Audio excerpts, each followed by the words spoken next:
بسم الله الرحمن الرحیم. قربانی فضیلت واورئ.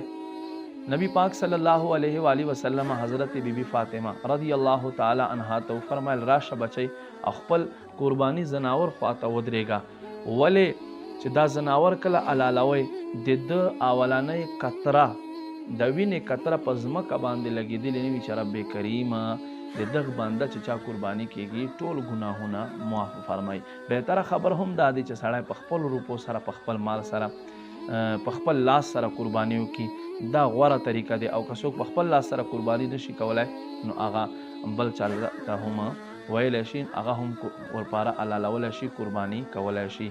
داسې ما عزتمنو نبی پاک صلی الله علیه و آله وسلم فرمایي په دې ورځو کې د قربانۍ په ورځو کې له قربانۍ نه بل غوره عمل نشته دی.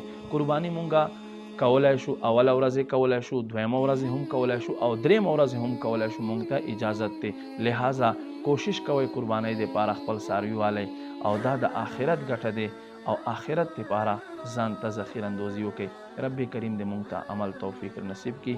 وما علی الا البلاغ.